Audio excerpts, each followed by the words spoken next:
నమస్తే, welcome to our channel. నేను సిరి. నిన్న విజయసాయిరెడ్డి గారు ప్రెస్ మీట్లో కొన్ని కీలక వ్యాఖ్యలు అయితే చేశారు. సో వాటి మీద స్పందించడానికి మనతో పాటు ఉన్నారు ప్రముఖ రాజకీయ విశ్లేషకులు చింత రాజశేఖర్ గారు. నమస్కారం సార్.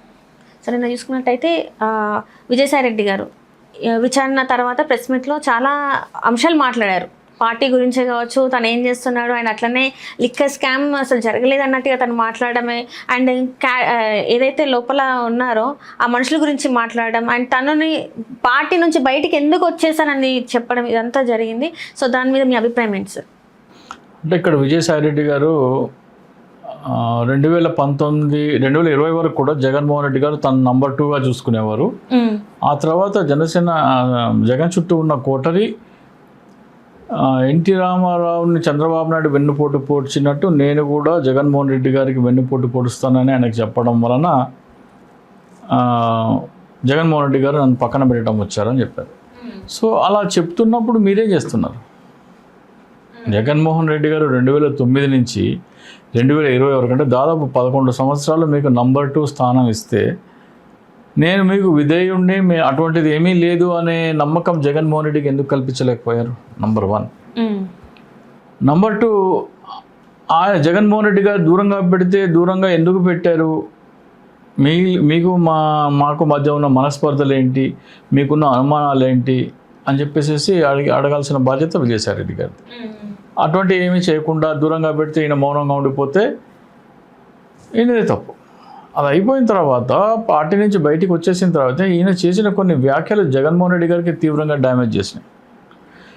ముఖ్యంగా క్రిస్టియన్ల కన్వర్షన్ అనేది ఎవరికి వర్తిస్తుంది? అది ఆంధ్రప్రదేశ్లో కన్వర్షన్ జరిగి దాని మీద విచారణ జరగాలి అని అన్నారంటే ఎవరిని డ్యామేజ్ చేస్తున్నారు మీరు? సో మీ మీద వాళ్ళు చెప్పినది నిజమే. ఏదైతే కోటరీ అని మీరు అంటున్నారో, ఆ కోటరీ ఉందా లేదా మనకైతే తెలియదు, కానీ ఆ కోటరీ చెప్పిన దాన్ని మీరు నిరూపించారు కదా. మీరు పార్టీకి రాజీనామా ఎట్లా చేస్తారు? మిమ్మల్ని పార్టీ రాజ్యసభ పదవి ఉంది కదా జగన్మోహన్ రెడ్డి ఇచ్చింది కదా, ఆ పార్టీ దానికి మీరు రాజీనామా చేయడం వల్ల వేరే వాళ్ళకి అవకాశం వచ్చింది కదా. అంటే జగన్మోహన్ రెడ్డి గారు ఒక ఎంపీ బలం తగ్గింది కదా. అంటే కేంద్రంలో జగన్మోహన్ రెడ్డి గారిని బలహీనపరచడంలో మీరు ఇంతకంటే వేరే సాక్ష్యం ఏం కావాలి? ఇంకో ఆరోపణ కూడా ఉంది. బీద మస్తాన్ రావు గారు విజయసాయిరెడ్డి ఆమోదం లేకుండా ఏమీ రాజ్యసభ సభ్యత్వానికి రాజీనామా చేయరని అది కూడా ఆరోపణ ఉంది. సో ఇవన్నీ చూసుకుంటే మీరు జగన్మోహన్ రెడ్డి గారిని మిమ్మల్ని రాజ్యసభ పంపి మిమ్మల్ని పార్లమెంటరీ పార్టీ అధ్యక్షుడిని చేసి విశాఖ ఉత్తరాంధ్రకి మొత్తం కన్వీనర్ చేసి మిమ్మల్ని నంబర్ 2 స్థాయిలో ఉంచితే మీరు ఆయనకు చేసింది ఏంటి రిటర్న్గా? మీరు చేసిన వ్యాఖ్య క్రిస్టియన్ కన్వర్షన్స్ అనే దాని మీద డైరెక్ట్గా జగన్మోహన్ రెడ్డి గారి మీద అటాక్ కదా అది. ఇప్పుడు ముఖ్యమంత్రులు ఎవరు ఉన్నారు? చంద్రబాబు నాయుడు, ఇంకా పవన్ కళ్యాణ్. వీళ్ళిద్దరు క్రిస్టియన్లు కాదు.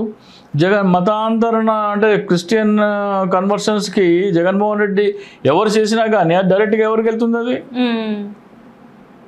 సో మీరు బీజేపీకి దగ్గర అవుదామని, బీజేపీని మంచి చేసుకోవడం కోసము ఈ వ్యాఖ్య చేశారని ఎందుకు అనుకోకూడదు? బీజేపీకి దగ్గర అవ్వాల్సిన అవసరం విజయసాయిరెడ్డి గారికి ఎవరుంది? ఇప్పుడు చంద్రబాబు నాయుడు అంత భారీగా తిట్టిన తర్వాత చంద్రబాబు నాయుడు దగ్గర తీసుకోడు. చంద్రబాబు నాయుడు దగ్గర తీసుకున్నా కానీ జనాలు ఆదరించరు. సో ఆయనకున్న ఏకైక ఇదేంటి? బీజేపీ. సో బీజేపీ డెఫినెట్గా ఆయన మాటలు నేను 25వ తారీఖు నాడు నేను రాజకీయ ప్రస్థానం చేస్తాను అనేది డెఫినెట్గా బీజేపీకి దగ్గర అవుతారు, బీజేపీలో చేరతారు అనేది మనకి ఇది. ఇంకో మాట ఏమంటున్నారు, ఆయన వ్యూహం, అందులో నిజం ఉంది.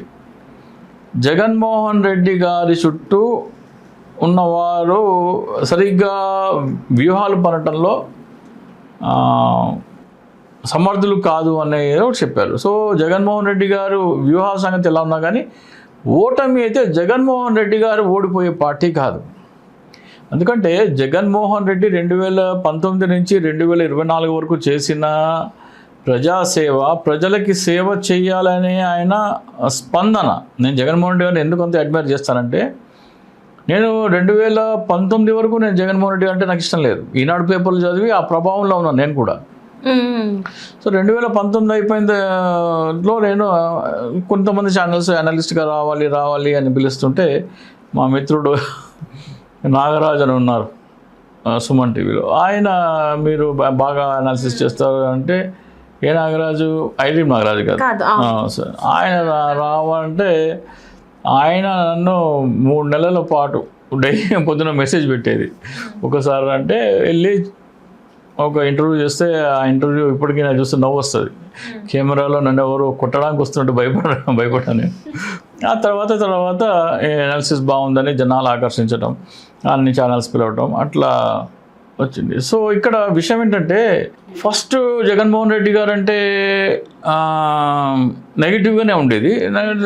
ఒక ఛానల్లో హిందీ మీడియం, ఇంగ్లీష్ మీడియం ప్రవేశపెడుతున్నారు అని చెప్పేసి అయితే నేను ఒక ఛానల్లో డిబేట్ పిలిస్తే నేను వెళ్ళి జగన్మోహన్ రెడ్డి గారు తప్పు, ఇంగ్లీష్ మీడియం ఎట్లా ప్రవేశపెడతారు అని చెప్దాం అనుకున్నాను. మా ఇంటర్ నుంచి బయటకు వచ్చేటప్పుడు నేను ఎప్పుడు మా తలుపు గుమ్మం మీద మా ఫాదర్ ఫోటో ఉంటుంది. ఆ ఫోటో చూసి బయటకు వస్తాను నేను ప్లస్ అది యూజువల్గా అది ఒక అలవాటు అనమాట. వెళ్తా చూసిన తర్వాత మెట్లు దిగుతుంటే నాకు అనిపించింది మా ఫాదర్ నన్ను ఇంగ్లీష్ మీడియం చదివించిండా తెలుగు మీడియం చదివించిండా అని అనిపించింది. మా ఫాదర్ రైల్వే ఎంప్లాయీ, ఆదిలాబాద్లో ఉండేది అప్పుడు మేము. ఆదిలాబాద్లో రైల్వే స్టేషన్ దగ్గర మా క్వార్టర్స్ ఉంటాయి.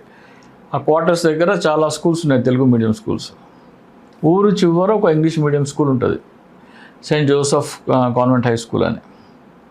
4 కిలోమీటర్స్ ఉంటుంది స్టేషన్కి.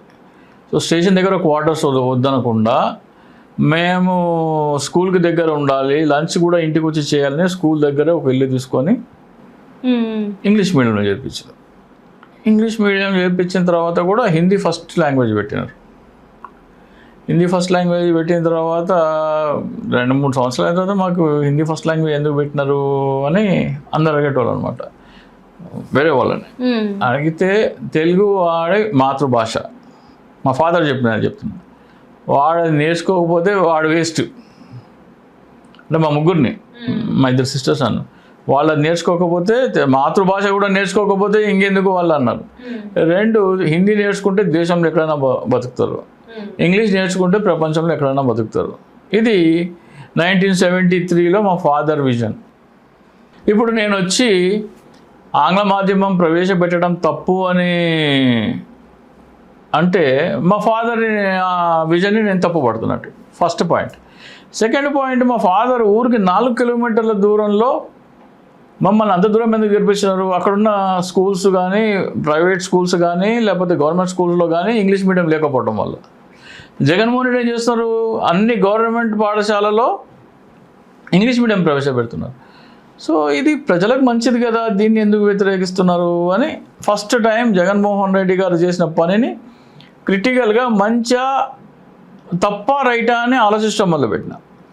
అట్లా ఒక్కొక్కటి అలా చూసుకుంటే అసలు అద్భుతమైన ఆలోచనలు, అద్భుతమైన సేవ, ఈయన మీద ఇంతెందుకు బుర్ర చల్లుతున్నారు అని అప్పటి నుంచి ఇంట్రోస్పెక్షన్ మొదలైందనమాట. 2019 వరకు అందరూ జగన్మోహన్ రెడ్డి అవినీతిపరుడు, దోపిడీదారు, ప్రజలకి మేలు చేయడు అనే భావనలోనే ఈనాడు పత్రిక, మా ఇంట్లో మా మదర్ ఇప్పటికీ ఈనాడు పత్రిక చదువుతుంది. సో నేను చదవటం మానేసిన కానీ, సో ఆ భావన నుంచి అనాలిసిస్ చేసుకున్న తర్వాత, ఇంట్రోస్పెక్షన్ చేసుకున్న తర్వాత జగన్మోహన్ రెడ్డి ఏంటి అనేది ఒక ఆలోచన వచ్చిన తర్వాత, అరే తర్వాత రాజశేఖర రెడ్డి ఏం చేసినాడు, జగన్మోహన్ రెడ్డి ఏం చేసినాడు, చంద్రబాబు నాయుడు చెప్పేది ఏంటి, ఈ నాలో నేను ఇది చేసుకున్నాను. సో నాలో నేను చేసుకున్న ఇంట్రోస్పెక్షనే ఛానల్స్ మొదలు పెడుతున్నా. సో జగన్మోహన్ రెడ్డి అంటే మీకు విజయసాయి రెడ్డి కనుక ఇష్టం లేకపోతే బయటకు వచ్చేయాలా, లేదు ఇష్టం ఉందంటే లాయల్గా ఉండాలి. అన్నిటికంటే మీరు ఎంత కేపబుల్లో, మీరు మేధావి అయి ఉండొచ్చు, మీరు చార్టెడ్ అకౌంటెంట్ అయి ఉండొచ్చు, మీరు వ్యూహకర్త అయి ఉండొచ్చు, కానీ ఒక రాజకీయ నాయకుడి దగ్గర మొట్టమొదట కావాల్సింది లాయల్టీ. లాయల్టీ లేకుండా మిగతా ఎన్ని క్వాలిటీస్ ఉన్నా వేస్టే. విజయసాయి రెడ్డి బెస్ట్ ఎగ్జాంపుల్ దానికి. లాయల్టీ ఉండాలి, మీరు ఎంత పెద్ద మేధావి అయినా సరే లాయల్టీ అంటే సార్. అంటే ఇప్పుడు ఈ లాయల్టీ అనేది జగన్మోహన్ రెడ్డి గారి దగ్గర నుంచి అంటే విజయసాయి రెడ్డి గారు ఎందుకు పోడగొట్టుకున్నారు? ఇప్పుడు ఆయన లాయల్టీగా ఎందుకు ఉండలేకపోయారు ఆ టైంలో అసలు? అది చెప్తున్నాను కదా, ఇప్పుడు ఆయన ఎంత పెద్ద ద్రోహం అది, రాజ్యసభ సభ్యత్వానికి రాజీనామా చేయటము. అంటే ఆయన మీద ఈ కేసులు పడ్డాయని చెప్పేసి, ఆయన మీద కేసులు పడ్డాయి అంటే మరి జగన్మోహన్ రెడ్డి గారికి ఆయన డే టు డే ఆయన ఇది చేసుకోవాలి కదా, రిపోర్ట్ ఇచ్చుకోవాలి కదా, ఇది ఇలా జరుగుతుంది, ఇది నాకు సంబంధం లేదు, అంతవరకు ఎందుకు తీసుకురానిచ్చుకున్నారు? జగన్మోహన్ రెడ్డి గారు, మీరు ఒక నాయకుడు తనని దూరం పెడుతున్నంటే ఈజీగా ఎవరికైనా అర్థమైపోతుంది. అర్థమైపోతే ఇది విషయము, ఆయనకి జగన్మోహన్ రెడ్డి వస్తే తలుపులే వేయరు కదా, వెళ్ళి చెప్పాలా ఇది విషయం అని ఎక్స్ప్లెయిన్ చేసుకోవాలి. ఎక్స్ప్లెయిన్ చేసుకొని ఆయనకున్న అనుమానాలని నివృత్తి చేయాలి. లేదు సార్ నేను ఢిల్లీలో ఉండి నేనేమన్నా సరే కుట్రలు పన్నుతున్నారంటే నేను ఇదిగోండి రాజ్యసభ సభ్యత్వానికి రాజీనామా చేస్తాను, నేను రాష్ట్రంలోనే ఉంటాను, మీ కళ్ళెదుట మీ కనుసన్నల్లో ఉంటాను, నేను మీ అనుమానాలన్నీ పటాపంచలు చేసుకోండి అని ఈయన ప్రపోజ్ చేయాలా. అల్టిమేట్గా ఏంటి, ఇక్కడ చాలా పార్టీలు ఏమవుతుందంటే స్వలాభాల కోసం పార్టీని నాశనం చేస్తారు, సొంత లాభం కోసము. ఇప్పుడు మనం జాతీయ స్థాయిలో చూసుకుంటే ఏం చేసినారు, కొంతమంది సొంత లాభం కోసం జగన్మోహన్ రెడ్డి మీద చాడీలు చెప్పి సోనియా గాంధీకి వాళ్ళకి చాడీలు చెప్పి జగన్మోహన్ రెడ్డికి సోనియా గాంధీకి మధ్యలో గ్యాప్ తీసుకొచ్చినారు. దానివల్ల ఏమైంది, కాంగ్రెస్ పార్టీ నష్టపోయింది. వాళ్ళు ఏమనుకున్నారు, జగన్మోహన్ రెడ్డి మీద చాడీలు చెప్తే నాకు అవకాశం వస్తుంది అనుకున్నారు, పార్టీ మునిగిపోతుందని వాళ్ళకి తెలియదు. ఇది ఆంధ్రప్రదేశ్లో జరిగినట్టే ప్రతి రాష్ట్రంలో జరిగింది. చెప్పుడు మాటలకి నాయకుడు వినకూడదు. ఫస్ట్ ఆఫ్ ఆల్ నాయకుడు ఉండాల్సిన మెయిన్ క్వాలిటీ ఏంటంటే చెప్పుడు మాటలు వినకూడదు. నీ మీద ఈ ఆరోపణ వచ్చింది, ఈ ఆధారాలు, నీ ఎక్స్ప్లెనేషన్ ఏంటి. చిన్న వాళ్ళని వదిలేసేయండి. టాప్ 5 కోటరీ ఇప్పుడు విజయసాయిరెడ్డి స్థాయి నాయకులని ఈ ఆరోపణలు ఉన్నాయి, నా దగ్గర ఈ సమాచారం ఉంది, ఏంటి ఉద్దేశం ఏంటి, నా నాయకుడుగా వాళ్ళకు ఒక అవకాశం ఇవ్వాలి చెప్పుకునేందుకు, వాళ్ళు కూడా క్లారిఫికేషన్ ఇచ్చుకునేందుకు చేసుకోవాలి. అది రెండు వైపులా ఉండాలి అది. సో ఇక్కడ విజయసాయిరెడ్డి మాత్రము ఇంకా నేను వస్తే నేను వ్యూహాలు పన్నగలను, నేను దాన్ని బ్రేక్ చేయాలంటారు, దీన్ని కూటమిని బ్రేక్ చేయాలి, లేకపోతే జగన్మోహన్ రెడ్డి గారు గెలవలేరు అంటున్నారు. కూటమిని బ్రేక్ చేయాల్సిన అవసరం లేదు. ఇక్కడ విషయం ఏంటంటే కూటమి ఇప్పుడు బీజేపీ ఉందనుకోండి, బీజేపీ ఎవరితో పొత్తులో ఉంటుందంటే ఏ పార్టీకి ప్రజాదరణ ఉందో ఆ పార్టీనే ఉంటుంది. సో జగన్మోహన్ రెడ్డి మీద ప్రజాదరణ లేదు అని వాళ్ళు నమ్మించగలిగినారు బీజేపీని. జగన్మోహన్ రెడ్డి మీద ప్రజలు నమ్మకం కోల్పోయారని అన్ని అబద్ధాలు చెప్పి, నిజంగా మరి ఓట్లు పడలేదు కదా సార్. ఒకవేళ నిజంగా ప్రజాదరణ అంటే ఇక్కడ బీజేపీ వల్ల ఓట్లు పడతాయని కదా ఈవీఎంలు మేనేజ్ చేసుకోవడం కోసం.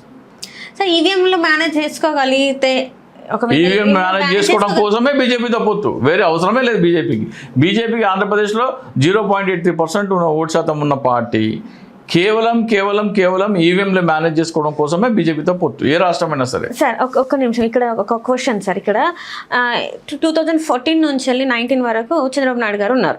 తను ఏం చేసిందో ఏం చేయలేదని ప్రజలు చూశారు. మళ్ళీ 19 నుంచి వెళ్ళి 24 వరకు చూసుకున్నట్టయితే జగన్మోహన్ రెడ్డి గారు ఉన్నారు. మధ్యలో 2 years కరోనా చూసుకున్నారు. ఈ 2 years కరోనాలో ప్రజల్ని ఆదుకున్నారా లేదనేది క్రూషియల్. సో ఆ టైంని కూడా ఆదుకున్నారా లేదనేది అక్కడ వాళ్ళు చూశారు కదా. చూసి కూడా మరి చంద్రబాబు నాయుడు గారికి ఓటేసి గెలిపించుకున్నారు కదా. మీరు అంటారు ఈవీఎం ప్యాడ్లు అంటారు, నేను ఈవీఎం అంటాను. నేను first of all Jaganmohan Reddy గారు ఏమన్నారంటే నా ఎస్సీలు, నా బీసీలు, నా మైనారిటీలు అన్నారు కదా. ఈ 40%లో 35-37% వాళ్ళే, మిగతా వాళ్ళు చాలా తక్కువ పర్సెంట్ మిగతా వాళ్ళు వేస్తారంటారా? ఓట్లు ఏదైతే పడ్డాయో హార్డ్ కోర్గా అవి నా ఎస్సీ, నా బీసీ, నా మైనారిటీలు అన్నారో వాళ్ళే అండగా నిలబడ్డారు. రెడ్డిలు వేయలేదంటారా? రెడ్డిలు ఏంటంటే కొంత చోట మంది నా ఎస్సీ, నా బీసీ అని అంటావా మేము ఉండంగా అనే కొంతమంది కోపం ఉంది. అయినా కానీ ఓడిపోయే స్థాయిలో లేదు. నేను ఏదో చెప్తున్నా, జగన్మోహన్ రెడ్డి గారి మీద 151 స్థానాల నుంచి 110-100 స్థానాలకు వచ్చేంత మాత్రమే వ్యతిరేకత ఉంది, కానీ 100కి తగ్గేంత వ్యతిరేకత లేదు. సో ఆ 100కి తగ్గించాలంటే ఏం చేయాలి, బీజేపీతో పొత్తు పెట్టుకోవాలి. విజయసాయి రెడ్డి గారు ఏం చెప్తున్నారంటే ప్రజాదరణకి వ్యతిరేకంగా దాన్ని మలచాలంటే బీజేపీతో పొత్తు ఉండాలి అని చెప్తున్నారు ఇండైరెక్ట్గా. ఇక్కడ ప్రజా వ్యతిరేకత ఇప్పుడు ఆల్రెడీ పవన్ కళ్యాణ్ మీద నమ్మకం కోల్పోయారు, చంద్రబాబు నాయుడు మీద నమ్మకం కోల్పోయారు. ఈ 18 నెలల కాలంలోనే ఇంత జరిగిందంటారా? మరి అసలు 18 నెలలు కాదమ్మా, ఎన్నికలు అయిపోయిన మరుసటి నెలలో కృష్ణానదికి వరద వస్తే జగన్మోహన్ రెడ్డికి వస్తే జనాలు ఎట్లా వచ్చినారు? జగన్మోహన్ రెడ్డి ఎక్కడికి వెళ్ళినా సరే ఎట్లా వస్తున్నారు జనాలు? పెయిడ్ బ్యాచ్ అంటున్నారు కదా. ఎక్కడ పెయిడ్ బ్యాచ్ అమ్మా? డబ్బులు ఇచ్చి తెప్పించుకుంటున్నారు. డబ్బులు ఇప్పించింది వచ్చి వాడు రెండు రకాల, దాన్ని ఈజీగా చెప్పొచ్చు. డబ్బులు ఇచ్చి వచ్చిన వాడు ఏం చేస్తాడంటే వస్తాడు, దిష్టి బొమ్మలాగా నిలబడతాడు, కేరింతలు కొట్టి దూకి ఆ ముఖంలో ఆనందము, కళ్ళల్లో మెరుపు, అది పెయిడ్ బ్యాచ్కి రాదు. అది మరి పవన్ కళ్యాణ్ గారు కూడా అంతే చేస్తున్నారు కదా సార్. పవన్ కళ్యాణ్కి ఇప్పుడు ఆ బ్యాచ్ రావట్లేదు కదా.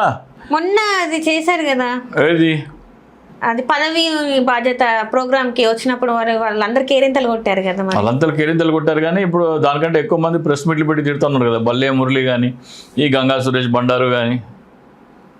ఇప్పుడు మొన్న దీంట్లో పవన్ కళ్యాణ్ ఏమన్నాడు అంటే, ఒక ఆయన భుజం మీద చేసి నాకు డబ్బున్నోడు వద్దు, నాకు దమ్మున్నోడు కావాలి అన్నాడు కదా. ఎంతమందిని తీసుకుపోయినామా నువ్వు డబ్బున్నోడిని? ఈ మాట చెప్పి ఎంతమందిని మభ్యపెట్టి ఎంతమంది తీసుకెళ్ళినాం? రాయపాటి అరుణ గొంతు చించుకొని మీడియాలో మాట్లాడుతుండేది. ఇప్పుడు ఆమె మీడియాలో కూడా పోద్దనంటున్నారు, మీడియాలో కూడా కనబడట్లేదు. వివేక్ బాబు కూడా ఎవరి మీద అయితే ఇట్లా భుజం మీద చేసి నాకు ఇట్లాంటి వాళ్ళు కావాలన్నారో, ఒక రోజున సేమ్ వివేక్ బాబు కూడా అదే అట్లనే చెప్పినారు. శ్రీకాకుళం జిల్లాలో పుట్టి నా కోసం నిలబడ్డ వ్యక్తి వివేక్ బాబు అని చెప్పి ఆయన చూపించి చెప్పినప్పుడు యాక్చువల్లీ వివేక్ బాబు పుట్టింది శ్రీకాకుళం జిల్లా కాదు, కడప జిల్లా. పవన్ కళ్యాణ్కి ఏమి తెలియదు, అవగాహన ఉండదు, జనాలని మభ్యపెట్టడం కోసమే చెప్తాడు. ఆయన కడప అయితే శ్రీకాకుళం అని చెప్పినాడు. సరే చెప్పినావు. ఆయన ఏం చేశాడంటే ఒక మీడియా ఛానల్లో యాంకర్గా ఏదో పనిచేస్తున్నాడు వివేక్ బాబు అని. ఆయన 2019లో వెళ్తే ఏం చేస్తున్నాడు, ఇట్లా నేను మీడియా జర్నలిస్ట్లో పనిచేస్తున్నా అంటే, నీలాంటి వాళ్ళు ఉండాల్సింది మీడియాలో కాదు, మీలాంటి వాళ్ళు ఉండాల్సింది రాజకీయాల్లో, ఆ జాబ్ రిజైన్ చేసి నా దగ్గరికి వచ్చే అన్నాడు. ఆయన పాపం ఆ జాబ్ రిజైన్ చేసి వచ్చేసినాడు.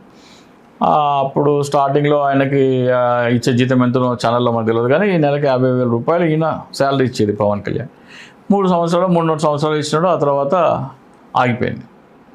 ఆగిపోయిన తర్వాత ఉండమంటారా వెళ్ళిపోమంటారా లేదు, అధికారం వచ్చిన తర్వాత పదవి ఇచ్చిన వారిలో ఈయన పేరు లేదు, ఈ రోజు వరకు లేదు. సో ఇట్లా మోసం చేయడానికి భుజం మీద చెయ్యేసి ఈ రోజు నుంచి నాది రెల్లి కులం, ఈ రోజు నుంచి నీది రెల్లి కులం అయితే రెల్లి కులం వాళ్ళకి ఎంతమందికి నీ సినిమాలలో ఛాన్స్ ఇచ్చినావు, నీ పార్టీలో ఛాన్స్ ఇచ్చినావు, రెల్లి కులం వాళ్ళ కుల సంఘాల మీటింగ్ అయితే ఎన్నిసార్లు పోయి మీటింగ్ అటెండ్ అయినావు? మాటలే, ఉట్టి మాటలే. సో అట్లానే ఇప్పుడు విజయసాయి రెడ్డి గారు కూడా అంతే అంటారా మరి? అంటే ఇక్కడ చెప్తున్నాను, జగన్మోహన్ రెడ్డికిను పవన్ కళ్యాణ్కి ఉన్న వ్యత్యాసం చెప్తున్నాను. జగన్మోహన్ రెడ్డి ఏం చేశారు, ఆయన కోసం పోలీస్ కేసు పెట్టి దెబ్బలు తిన్న ఆయనతో ఎంపీ పదవి ఇచ్చినారు, నందిగం సురేష్. అట్లాగే ఇక్కడ ఎవరో నాకు తెలిసి లారీ డ్రైవర్కి టికెట్ ఇచ్చినారు, టిప్పర్ డ్రైవర్కి టికెట్ ఇచ్చినారు. ఆచరణలోకి దీనికి ఉన్న తేడా చెప్తున్నాను నేను. పవన్ కళ్యాణ్, చంద్రబాబు నాయుడు అవసరానికి మాట్లాడే మాటలు వేరు, జగన్మోహన్ రెడ్డి ఆచరణలో చూపించేది వేరు. చెప్పుకోలేకపోయినారు కదమ్మా. ఇప్పుడు వ్యూహం అంటున్నారు కదా, ఒకే ఒక్కటి వ్యూహం చాలు. జగన్మోహన్ రెడ్డి ఒక్క వ్యూహం అమలు చేస్తే 2029 ఎన్నికల్లో కాదు, ఈ పంచాయతీ ఎన్నికల్లోనే ఫలితాలు వస్తాయి. చంద్రబాబు నాయుడు అమరావతిలో ఏం చెప్పాడు, ఏం చేశాడు, దానికి నేను కంపారిటివ్ స్టేట్మెంట్ తీసుకొచ్చాను నేను. ఇది ప్రభుత్వ భూమిలో రాజధాని, ల్యాండ్ పూలింగ్ రాజధాని. ప్రభుత్వ భూమిలో రాజధాని కడితే జగన్మోహన్ రెడ్డి చెప్పింది ఏంటి, ల్యాండ్ పూలింగ్ రాజధాని కడితే ఏంటి. వీళ్ళందరూ ఏమన్నారు, రాజధాని వల్ల ఆంధ్రప్రదేశ్ అభివృద్ధి చెందుతుంది, అమోఘంగా అన్నారు కదా. అసలు జగన్మోహన్ రెడ్డి గారు భూసేకరణ చట్టం ప్రకారము అక్కడ ల్యాండ్ తీసుకుంటే కనుక ప్రభుత్వ భూమిలో రాజధాని కడితే ఎంత ఖర్చు అయ్యేది, భూమి సేకరణకి 3,000 కోట్లు అయ్యేది. కానీ చంద్రబాబు నాయుడు తీసుకుంటే పైసా ఖర్చు కాదు, ఇది ఓకే. మార్కెట్ రేట్కి డబుల్, ల్యాండ్ పూలింగ్ చట్టం కాకుండా ఓపెన్ మార్కెట్ రేట్కి డబుల్ ఇచ్చినా కానీ 7,000 కోట్లతో మొత్తం భూమి కొనొచ్చు. జగన్మోహన్ రెడ్డి గారి పథకం ప్రకారం అయితే 3,000 కోట్లతో 7,000 కోట్లతో మొత్తం భూమిని కొనొచ్చు. ఏది రూపాయికి 2 రూపాయలు ఇస్తే, రూపాయికి 2% ఎవరు వద్దంటారు? 7,000 కోట్లతో అయిపోయేది. దీంట్లో చంద్రబాబు నాయుడు ఏమి వేయాల్సిన అవసరం లేదు. కానీ నిర్మాణ ఖర్చు జగన్మోహన్ రెడ్డి గారు రాజధాని తీసుకుంటే మొత్తం ప్రభుత్వ భూమి చేసి దాంట్లో రాజధాని కడితే మీరు రిటర్నబుల్ ప్లాట్లు ఇవ్వాల్సిన అవసరం లేదు కాబట్టి మొత్తం డెవలప్ చేయాల్సిన అవసరం లేదు. ఇప్పుడు జగన్మోహన్ రెడ్డి గారు ప్రభుత్వ భూమిలో రాజధాని కడితే కేంద్ర ప్రభుత్వం మనకి 3,000 కోట్లు 4,000 కోట్లు బిల్డింగ్లు కట్టుకోవడానికి ఇస్తుంది. అది కాకుండా ఒక మహా అయితే ఇంకో 1,000 కోట్లు ఇస్తే అయిపోయేది. ఎవరైతే ల్యాండ్ పూలింగ్ చట్టం వలన రిటర్నబుల్ ప్లాట్ అంటే 10 సంవత్సరాలు 20 సంవత్సరాల తర్వాత ఎవరికైతే డెవలప్మెంట్ కావాలో ఆ స్థాయి ప్లాట్లకు ఇప్పుడే రోడ్లు వేసి ఇవ్వాలా. దానికి ఒక 1,00,000 కోట్లు ఖర్చు పెట్టాలి ఇప్పుడు చంద్రబాబు నాయుడు చెప్పే లెక్క ప్రకారం, లేదా ఇంకా ఎక్కువనే అవుతుంది. దీనికి ఇప్పుడు జగన్మోహన్ రెడ్డి గారు ప్రభుత్వ భూమిలో రాజధాని కడితే బ్యాంకు రుణాలు తీసుకోవాల్సిన అవసరం లేదు. చంద్రబాబు నాయుడు హడ్కో దగ్గర వీళ్ళందరి దగ్గర లోన్ నాబార్డు దగ్గర వరల్డ్ బ్యాంక్ దగ్గర అప్పులు తీసుకుంటున్నాడు. ఆ అప్పులు తీయాలా? జగన్మోహన్ రెడ్డి పథకం ప్రకారం అయితే అప్పులు చేయాల్సిన అవసరం లేదు. ఈ అప్పులకి మళ్ళీ వడ్డీలు కట్టాలా. అది అయిపోయిన తర్వాత ఏటా కౌలు చెల్లించాలా రైతులకి. ఏటా 50,000 ఎకరానికి కౌలు చెల్లించాలా. ఇయర్లీ 10% పెంచుకుంటూ పోవాలా. ఆల్రెడీ 12 సంవత్సరాలు అయిపోయింది. 12 సంవత్సరాలు చెల్లిస్తున్నాం. ఇంకా రాబోయే రోజుల్లో రిటర్నబుల్ ప్లాట్ ఇచ్చే వరకు అది ఇవ్వాలా. కనీసం 3 సంవత్సరాలు అయితే ఇవ్వాలా. అదే ఏటా 100 కోట్లు ఇవ్వాలా. జగన్మోహన్ రెడ్డి గారు చెప్పిన ప్రభుత్వ భూములను రాజధాని కడితే అదేమి ఇవ్వాల్సిన అవసరం లేదు. అట్లాగే జగన్మోహన్ రెడ్డి గారి ప్రభుత్వ భూములను రాజధాని కడితే ప్రభుత్వ ఖజానాకి 5,00,000 కోట్లు లాభం వచ్చేది. అంటే ఈ భూమి విలువ పెరిగితే ఆ భూమి ప్రభుత్వ ఖజానాకు వచ్చేది. ఇప్పుడు చంద్రబాబు నాయుడు దీనివల్ల ఏమవుతుంది? ఖజానాకి రావు ఆ డబ్బులు, లాభం రాదు. ఖజానాకి ఆ డబ్బులు ఎవరికి పోతున్నాయి? రియల్ ఎస్టేట్ వ్యాపారులకి, భూస్వాములకు పోతున్నాయి.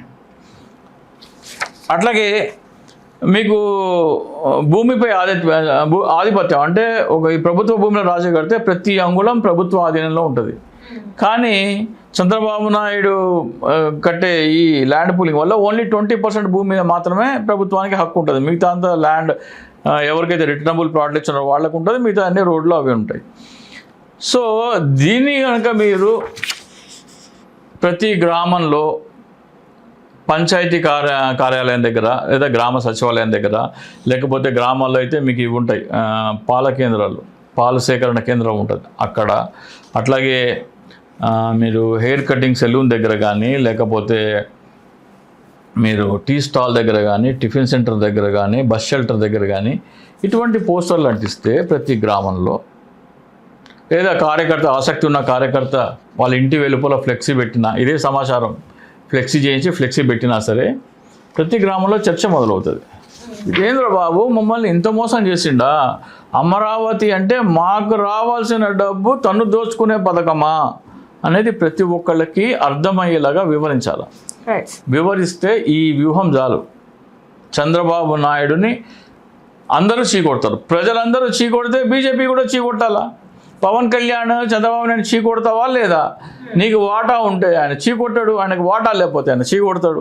ఆయన ఖచ్చితంగా వాటా ఉన్నాడని నాకైతే అనిపిస్తుంది. ఇన్ని రోజులు మౌనంగా ఉన్నాడంటే ఆయనకు వాటా ఉన్నట్టు అనిపిస్తుంది. సో దీనిని మించిన వ్యూహం లేదు. ఈ వ్యూహం అమలు చేస్తే ఆటోమేటిక్గా బీజేపీ చంద్రబాబు నాయుడు సైడ్లైన్ చేస్తుంది. ప్రతి గ్రామంలో ఈ సమాచారం ఉండాలా. నేను చెప్పిన చోట్ల ఈ పోస్టర్లు అంటించాలా. అది కార్యకర్తలు అంటిస్తారా, లేకపోతే కార్యకర్తలు వాళ్ళ ఇంటి దగ్గర ఈ ఫ్లెక్సీ పెట్టుకుంటారా, లేకపోతే ఎవరన్నా ప్రింట్ చేసి అంటిస్తారా, అది వాళ్ళ ఇష్టం. సో ఈ వ్యూహం అమలు చేస్తే దానికోసము పెద్ద ఇదేం అవసరం లేదు. ఆటోమేటిక్గా జగన్మోహన్ రెడ్డి ఏంటో ప్రజలకు అర్థమవుతుంది. అట్లాగే ఇలాంటివే ఇంకా 10-12 అంశాలు ఉన్నాయి. ఒక 3 నెలలు 4 నెలలు దీని మీద చేయాలా. ఆ తర్వాత ఇంకా 10-12 అంశాల్లో నేను 1 by 1 చెప్తాను.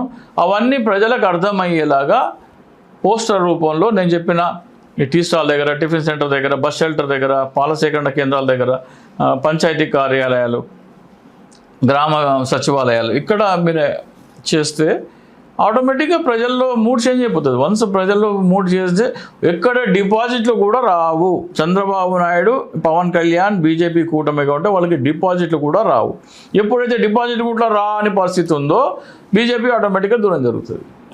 సో అప్పుడు జగన్మోహన్ రెడ్డి ఇండిపెండెంట్గా పోటీ చేసినా పర్వాలేదు, కేంద్రంలో మోడీ ఉన్నా రాహుల్ గాంధీ ఉన్నా ఆంధ్రప్రదేశ్ ఎంపీలు కావాలంటే జగన్మోహన్ రెడ్డి ముందర వచ్చి ఇట్లా చేతులు కట్టుకొని సార్ మీ ఎంపీల మద్దతు కావాలి మాకు అని నిలబడాలి. ఆ స్థాయిలోకి తీసుకురావచ్చు party. Right right sir, right. Thank you so much sir. నమస్తే. హలో తెలుగు రాజ్యం ఛానల్ చూస్తున్నారా? సామాజిక రాజకీయ జీవన చిత్రణే తెలుగు రాజ్యం. అతిశయోక్తులు అసత్యాలు ఉండవు. రాజకీయ కోణం కాదు, ప్రజా కోణమే కొలబద్ద. తెలుగు రాజ్యం వీక్షణ మీ ఉత్తమ అభిరుచికి నిదర్శనం.